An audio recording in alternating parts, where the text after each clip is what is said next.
Good evening, ladies and gentlemen. It gives me great pleasure to talk to you today about some of the exciting things that are going on in the School of Pharmacy. Now, as you may or may not know, the School of Pharmacy is ranked #1 in the UK, and we're very proud about that. But in order for you to understand how we got there, one of the most important things that underpins all of this is our research ethos. And our goal is to improve the lives of patients. That's really what our primary desire is. And you may be under the impression, oh, I need to do an undergraduate degree in pharmacy to basically contribute to this research ethos. That is not the case.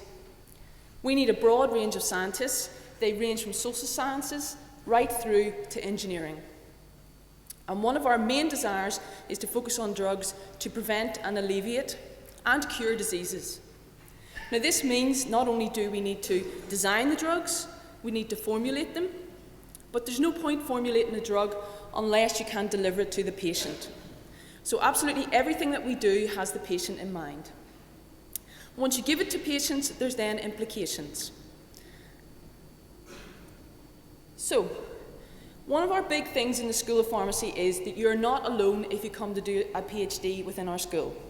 You'll see we have quite a large cohort of students, and we have a school postgraduate research committee. And our goal is to ensure that the students get the most out of their time within the school and that they are supported the whole way. You get extensive training, not only from us, but also from the graduate school. And you get the opportunity to pass on your knowledge to undergraduate students. This means that we actively encourage you to demonstrate and help teach the undergraduate generation coming through how to be better scientists. We have an extensive support network, and most importantly, you're in a team. We're not going to drop you into the School of Pharmacy, into a lab and say, there you go, you've got 3 years to go and work it out. We have a very tightly knit team that will help you every step of the way. Now, I'm going to give you a little tour of some of the things that we're involved in.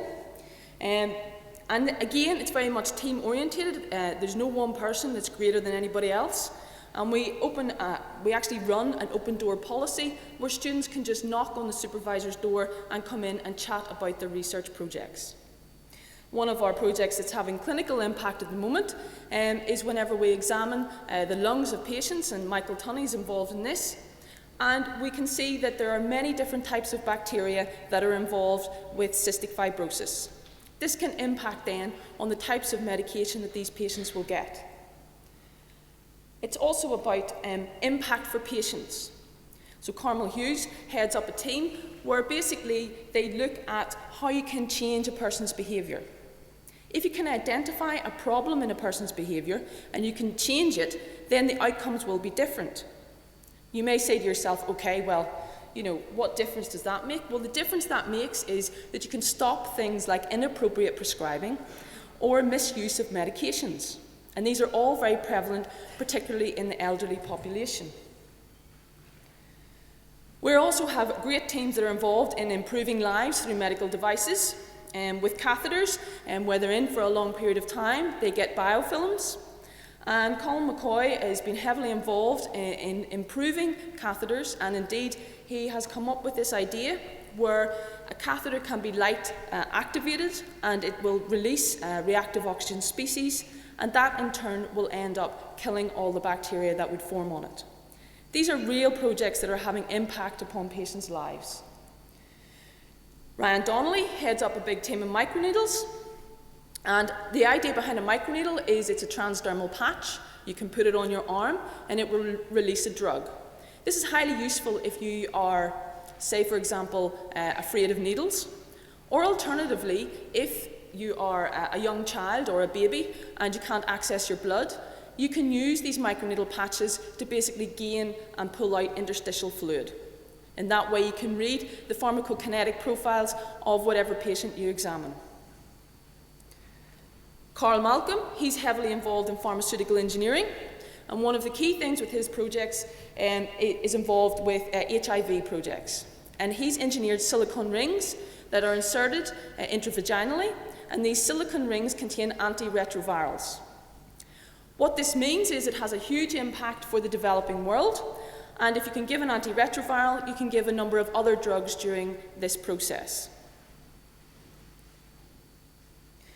It's not just about the current medicines that we have, we're also very interested in future medicines. And some of the future molecular medicines go from bioinformatic profiling to determine what are the drug targets, to some kind of nanoparticle delivery that's targeted to deliver antibodies, to deliver DNA, to deliver recombinant proteins. All of these form the spectrum of future medicines. So, in the School of Pharmacy, our research is making an impact. You don't need to be a pharmacist to come and work and do a PhD in the School of Pharmacy. It's very multidisciplinary, as I hope I've demonstrated. And if you're ready to join us, okay, and get one of these fancy robes at the front, then you need to go to this website and get your application in. Thank you.